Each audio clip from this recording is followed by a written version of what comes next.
Saludos a toda la fanaticada y todos los que están en el Facebook del Hospital Damas. Yo soy el doctor Alemán, neumólogo, especialista en cuidado crítico. Vamos a estar hoy hablando un poquito de lo que es la influenza, ya que estamos llegando a la temporada y sabemos que tenemos muchas incógnitas asociadas, específicamente su relación con el COVID y cómo podemos diferenciar uno del otro. Así que vamos a darle una introducción para que tengan una idea y vamos a dar algunos consejos para poder llevar a cabo, ¿verdad? Una temporada que sea más de prevención eh, ¿verdad? Que de actuar en contra de una influenza. Así que estamos próximos a empezar. La temporada comienza cerca de octubre, ¿verdad? Esto estimado así por el CDC. Un pico que va a estar tomando usualmente cerca de diciembre, enero y los primeros días de febrero, y teniendo, ¿verdad?, una descalada que va a estar cerca de marzo. Eso es lo que usualmente, históricamente sucede. Sabemos que en estos momentos, al estar la pandemia del COVID, pues estas cosas pueden variar dependiendo, ¿verdad? La exposición. Sabemos que hay alguna actividad limitada, lo cual podría variar estas curvas y podría trazarlas. En Puerto Rico, la influenza se presenta todo el año, no es ¿verdad? Tan típico de que desaparezca, siempre la tenemos, e inclusive ya tuvimos una temporada en conjunto con el COVID, que fue exactamente cuando el COVID comenzó. Eh, eh, es importante que sí se considera que ambos virus están a la misma vez en nuestra comunidad. Es bien importante entender que es difícil hacer una diferenciación entre uno y el otro. Ambos presentan una misma cantidad de síntomas, se parecen muchísimo, tanto en la fiebre, en el malestar general, en la tos, también, ¿verdad? Ese dolor de garganta que típicamente estamos hablando del COVID y que hoy día es ¿verdad? De los síntomas que buscamos. Eh, es importante saber que sí la influencia podría diferenciarse un poquito en cuestión de la congestión nasal que usualmente sucede con ella, que se puede ver en el COVID, como lo he mencionado antes, pero que el COVID se caracteriza más por esa pérdida del gusto y del sabor que ocurre eh, temprano en la condición eh, y que no está asociada con una congestión nasal. Así que quizás de lo poco que podríamos utilizar para diferenciar uno de los otros, las fiebres tienden a ser altas, muy altas en la influenza. En el COVID se podría ver, aunque la mayoría de las temperaturas son temperaturas altas, pero cerca del límite bajo. También es importante saber que con influenza podemos prevenirlo. Y eso yo creo que va a ser el énfasis de nuestra intervención hoy. Vamos a estar hablando de que existen vacunas, de que es el momento de vacunarse, eh, de que este año tenemos muchas vacunas que van a estar cubriendo distintos serotipos y son de distintas modalidades. Cada una tiene una indicación que va a ser, ¿verdad?, tomada en cuenta por el médico que la indique o que la recete. Pero es bien importante que todo, toda persona mayor de 6 meses de edad debería ser vacunada anualmente. Pero yo voy a hacer el énfasis en, ¿verdad? En los pacientes que tenemos, pacientes de condiciones crónicas, diabetes, enfermedades coronarianas, enfermedad renal terminal específicamente, asma, COPD, ¿verdad? Condiciones pulmonares, fibrosis, deberían sí ser bastante considerar la vacuna anualmente para su protección. Se ha demostrado en estudios que esto disminuye ¿verdad? Las exacerbaciones de distintas condiciones pulmonares, pero también disminuye mortalidad en los pacientes que así la reciben. Efectos secundarios de la vacuna son mínimos, en la mayoría es molestia en el área de inyección, por lo cual, ¿verdad? Sí existen y se ha hablado de distintos otros efectos secundarios, pero la cantidad, ¿verdad? La probabilidad de que ocurra son bien bajas, así que no debe haber una excusa para no vacunarse. Y esto nos va a ayudar a nosotros, ¿verdad? En poder diferenciar o por lo menos saber que tenemos una vacuna y que estamos trabajando a la misma vez con el COVID y poder trabajar con ambas condiciones a la vez. También, ¿verdad? Es importante si existen medicamentos para tratar la influenza. A diferencia, ¿verdad? Del COVID sí tenemos el Remdesivir, que ¿verdad? Es un antiviral que se está utilizando hoy día. La indicación es para todos los pacientes que llegan a los hospitales con el diagnóstico de COVID-19, ¿verdad? O COVID-19. Es un medicamento, ¿verdad?, que se utiliza solamente en el hospital, pero para la influenza sí tenemos varios. El más conocido, ¿verdad?, es el Tamiflu, que todos lo conocemos y es el que tiene una cubierta, ¿verdad?, quizás mayor para la influenza tipo A y tipo B. Existen otros 3 medicamentos que están aprobados por la FDA, pero el más utilizado es el Tamiflu y sabemos que lo tenemos y que se puede utilizar oral en la casa. Así que si lo tenemos, nunca queremos también tener que utilizarlo, lo ideal sería prevenirlo. ¿Y cómo lo prevenimos? Las mismas medidas básicas de protección que estamos teniendo ahora con el COVID nos van a ayudar a hacer la prevención de la influenza. Lavado de manos, mantener las superficies de los lugares de trabajo, en el hogar, si hay una persona enferma, pues esas superficies limpiarlas, desinfectarlas.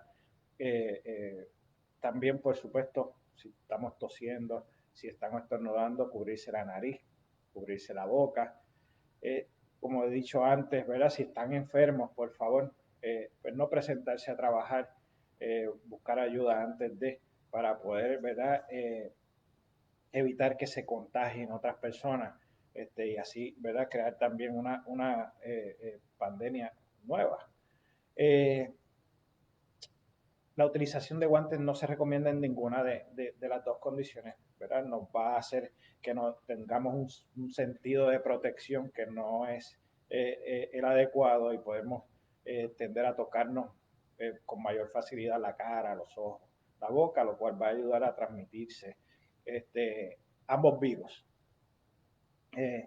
También, ¿cómo podemos recibir la vacuna de una forma segura? Igual, deberíamos, verás, seguir las medidas de seguridad que se están tomando, el distanciamiento social, hacer que, verdad, en el centro de vacunación, pues tenga un protocolo para evitar la propagación tanto del COVID como de la influenza, pero en estos momentos, verdad, específicamente la del COVID. Que mucha gente habla de cuán mortal puede ser uno versus el otro. Vamos a estar hablando de que si tomamos en cuenta el COVID-19, ¿verdad? O el COVID-19, hoy día podríamos decir que tiene una mortalidad mucho más alta. Sabemos que esto no necesariamente es por el virus, sino porque estamos trabajando con algo que es nuevo, que no tenemos vacuna y que la cantidad de medicamentos que tenemos, que sabemos que tenemos la prueba de que funcionan, es limitada. Así que quizás por esto tenemos una mortalidad mucho más alta, pero sabemos, históricamente se ha visto que la influenza tiene la capacidad de tener, ¿verdad?, una mortalidad alta específicamente en personas con condiciones crónicas, como ya lo mencioné, diabetes, hipertensión, enfermedades coronarianas, todas estas cosas que en Puerto Rico, ¿verdad?, es bastante común, siempre tenemos un familiar con alguna de ellas, así que es bien importante cuidarlos. Históricamente, ¿verdad? 2009 tuvimos el H1N1, sabemos que fue una pandemia que tuvo mucha mortalidad. ¿Por qué? Porque la vacuna ese año no lo tenía cubierto. ¿Verdad? Y eso es porque la influenza anualmente tiene la capacidad de mutar y usualmente las vacunas se trabajan con las últimas tendencias, ¿verdad? Con lo último que se ha estado viviendo. Si es una mutación nueva, pues vamos a tener una pandemia, no vamos a estar cubiertos. Así que tenemos que ver con qué nos vamos a estar enfrentando, ¿verdad?, en los próximos meses pero principalmente sabemos que tenemos que prevenirlo. Pruebas para detectarlos existen la prueba de influenza que se puede hacer aparte, existe la prueba rápida y existe la prueba que es molecular, que es con un hisopo. Para el COVID existe más o menos el mismo tipo, que lo hemos escuchado. Siempre, ¿verdad? Si vamos a irnos con seguridad, la prueba del hisopo, que es la de la molecular, es la que preferimos. Esa prueba, hoy día existe una prueba que cubre ambos, ¿verdad? Con un mismo hisopo se podría identificar ambas. No es que la tenemos en todos los laboratorios disponibles. Eh, eh, por lo que tengo conocimiento, están en laboratorios del CDC, así que quizás ellos son los que tienen el control, pero como quiera, en nuestros hospitales tenemos la capacidad de poder identificar el virus si es que lo necesitamos específicamente de influenza.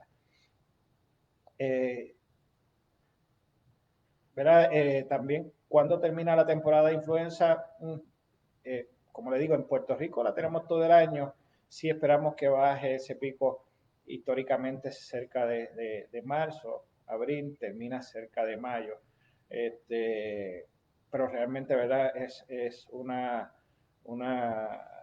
curva que en Puerto Rico ahora mismo no podemos predecir porque va a depender mucho, ¿verdad?, de esta temporada en conjunto con el COVID.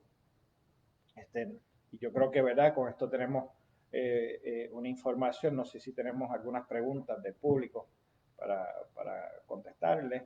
Si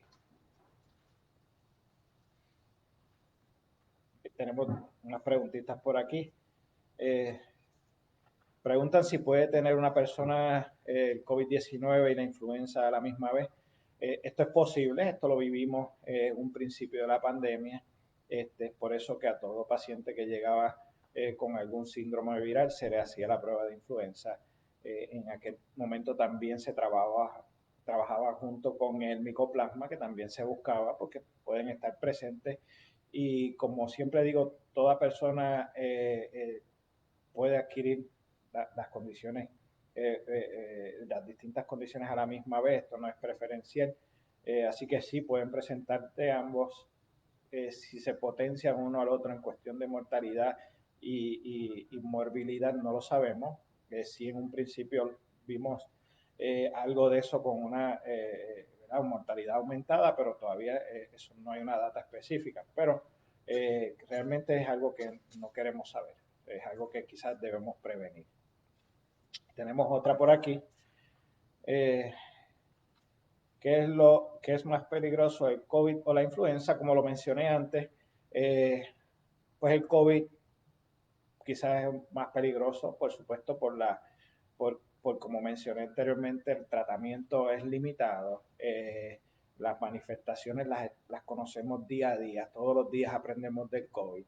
Y tiene unas manifestaciones que quizás tienden a ser un poco más agresivas que la influenza, aunque la influenza tiene la capacidad de tener manifestaciones similares, tanto en adultos como en niños. Así que la influenza puede ser mortal, como lo dije antes, lo ha demostrado en distintas pandemias anteriores, la de 2009 y, ¿verdad? Y también temprano en el 2900, en la gran pandemia de la H1N1, que también tuvimos una mortalidad a nivel mundial elevada. Y aquí, la última preguntita, tenemos cuáles son los principales mitos sobre la vacuna contra la influenza. Eso es bien importante. Mira, de la vacuna de la influenza se habla mucho. Muchas personas refieren que cuando la reciben se enferman. Es importante entender que la vacuna de la influenza, que la gran mayoría de ustedes reciben, es un compuesto muerto. Es solamente parte del virus, ¿verdad?, que está sin la capacidad de poder causar una infección. Sí puede presentar síntomas de inflamación porque estamos haciendo que el sistema inmune reaccione a algo que se le está poniendo y esa es la intención. La intención es que creamos un sistema inmune resistente a esa condición.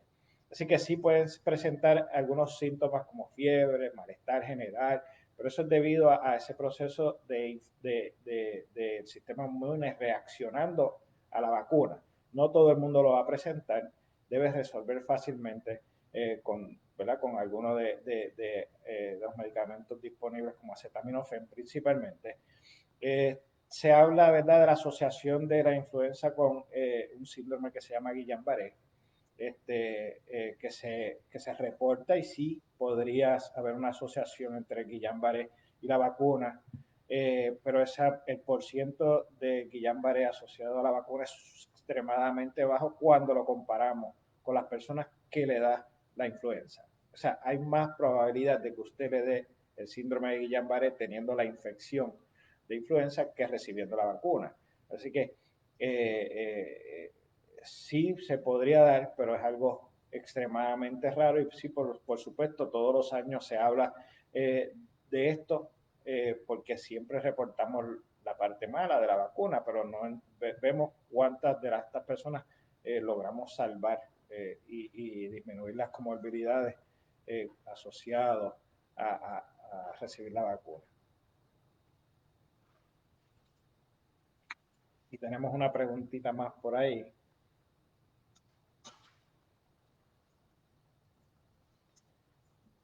Pregunta si se puede vacunar teniendo 62 años, y sí, realmente, como mencioné anteriormente, después de los 6 años, después de los 6 meses de edad, todo el mundo debería ser vacunado. El beneficio mayor se ve luego de los 65 años, por supuesto. Es por eso que la gran mayoría de los pacientes de 65 años, ¿verdad?, le hacemos una promoción mayor de recibir la vacuna. A los 62, por supuesto, y más si tienes alguna condición específica, pensando, ¿verdad?, como diabetes, hipertensión, enfermedad del corazón, cualquiera de estas, te va a ser beneficioso, y la disminución de, ¿verdad?, de complicaciones asociadas con el virus es mucha. Bueno, y estamos con eso por hoy. Espero verlo, ¿verdad?, en un futuro, y espero que haya sido de provecho toda esta información que le he brindado, y cualquier duda, pues no duden en escribirnos en nuestras redes. Gracias.